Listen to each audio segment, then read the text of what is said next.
किसान भाइयों, गेहूं में बालियां बनने के बाद बहुत सारे लोग बहुत सारी गलतियां कर देते हैं। समझते हैं कि अब हमें क्या करना है, अब इससे कोई ज़्यादा नुकसान नहीं होगा। लेकिन यही गलती आपको काफ़ी ज़्यादा नुकसान दे सकती है, आपके उत्पादन में कमी ला सकती है। किसान भाइयों, आज की वीडियो में हम यही जानने वाले हैं कि अगर आपके वहाँ पे गेहूं में बालियां निकल आई हैं या फिर चाहे आपकी फसल गबोड़ अवस्था में ही क्यों ना हो, आप ऐसी कौन सी गलती एकदम लास्ट में कर देते हैं जिससे आपके उत्पादन में 10 से लेकर 20% तक कमी देखने को मिल जाती है। नमस्कार किसान भाइयों, SRJ खेती चैनल पे आप सभी का स्वागत है। किसान भाइयों, वीडियो को पूरा एंड तक देखना और अगर चैनल पे नए हैं तो सबसे पहले SRJ खेती चैनल को सब्सक्राइब कर लें, जिससे आगे वाली वीडियो मेरी आप तक आसानी से पहुंचती रहे। तो चलिए अब बिना समय गवाए हम जान लेते हैं कि हमें लास्ट में यानी एकदम आखिरी में गेहूं में वो कौन सी गलती नहीं करनी चाहिए जिससे हमें उत्पादन में कमी ना देखने को मिले, हमारा अच्छा सा उत्पादन हो जाए, जिससे हमें अधिक लाभ मिल सके।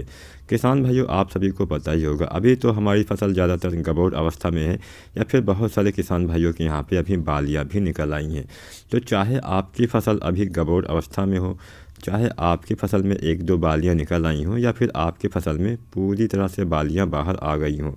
इस अवस्था में सबसे ज़रूरी होता है मिट्टी में नमी। किसान भाइयों, आप सभी को पता ही होगा हम भले ही कोई भी खाद डाल दें, कोई भी इसमें दवाएं डाल दें, अगर मिट्टी में नमी नहीं है, पौधे को पानी अगर नहीं मिलेगा तो कुछ भी सही से काम नहीं करेगा, चाहे जो भी खाद डालो, चाहे जो भी डालो। किसान भाइयों, आप सभी को पता होगा जब मिट्टी में नमी की कमी हो जाती है, पानी की कमी हो जाती है, पौधा हमारा तनाव में चला जाता है, वैसे भी वो सही से काम नहीं कर पाता है। और इस बीच में अगर हम कोई खाद भी डाल देते हैं तो वो सही रूप से पौधा अपने अंदर ग्रहण नहीं कर पाता है, जिससे वो सब बेकार हो जाता है। तो पानी की कमी आपको इस अवस्था में, चाहे आपकी फसल में बालियां बाहर आ गई हों, चाहे आपकी फसल अभी गबोड़ अवस्था में हो, ये जो अवस्था है गबोड़ अवस्था से लेके दाने के भराव तक की अवस्था, अगर इस अवस्था में आपने नमी की कमी कर दी तो चाहे जो भी फसल हो, ऐसा नहीं कि केवल गेहूं की फसल, चाहे धान हो, गेहूं हो, हालांकि गेहूं में बहुत ज़्यादा पानी की आवश्यकता नहीं होती है, धान में ज़्यादा पानी की आवश्यकता होती है, लेकिन फिर भी मिट्टी में नमी तो होनी ही चाहिए। मिट्टी में नमी आपको बना के रखनी है। मैंने पहले वीडियो में आपको बताया था कि सिंचाई की प्रमुख अवस्थाएं कौन कौन सी होती हैं। तो फूल आने से पहले आपको सिंचाई करना है, दूध अवस्था वाली जब कंडीशन आ जाती है यानी बोने के 110 से 115 दिन बाद सिंचाई करना चाहिए, और लास्ट सिंचाई आपको करनी है दाने कड़े होने की अवस्था में, यानी जब दाने का मतलब भराव हो रहा होता है, दाने आपके मोटे हो रहे होते हैं, अगर इस अवस्था में आप सिंचाई कर देते हैं, मान के चलिए आप जब बालियाँ निकल आती हैं तो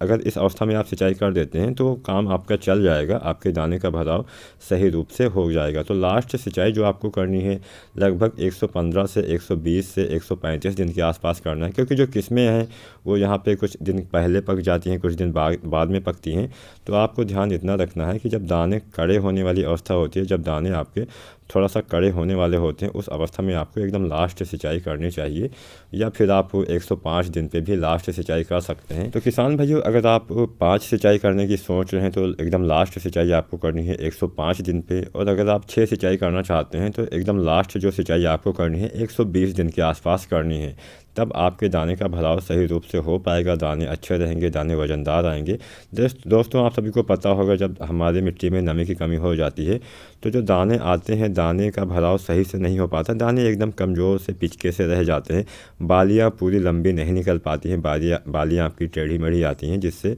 आपके उत्पादन में सीधा फर्क दिखाई दे जाता है। तो अगर अभी आपकी फसल गबोड़ अवस्था में है, नमी की कमी अभी भी आपको दिख रही है, तो सिंचाई कर दीजिए। इसके बाद में गबोड़ अवस्था में NPK जो आता है 05234, इसका इस्तेमाल कर दीजिए। इसके साथ साथ आप बोरोन खाद का भी इस्तेमाल कर सकते हैं, 100 से 120 ग्राम मात्रा, और आप सागर का लिक्विड का भी इस्तेमाल कर सकते हैं। इन तीनों खादों का इस्तेमाल किया जा सकता है गबोड़ अवस्था में, अगर आप चाहते हैं गेहूं में अच्छी पैदावार आपको मिल जाए। और अगर आपके वहाँ पे अभी गबोड़ अवस्था ख़त्म हो गई है, बालियाँ निकलना स्टार्ट हो गई हैं, जैसा कि बहुत जगह पे अभी हो गया कि बालियाँ बाहर आ गई हैं, तो अगर खेत में बालियाँ आपको बाहर दिख रही हैं तो भी अगर नमी की कमी है तो सिंचाई कर दीजिए। इसके बाद में आपको जो NPK आता है, NPK 0050, इसका इस्तेमाल आप कर दीजिए। और अगर इस अवस्था में भी नाइट्रोजन की कमी आपको दिख रही है तो NPK 13045 का इस्तेमाल आपको कर देना है बालियाँ निकलने के बाद। ये काफ़ी अच्छे से काम करता है, आपके दाने का भराव सही रूप से हो पाएगा। तो कुल मिला के आज की वीडियो बनाने का मकसद मेरा यही था कि इस अवस्था में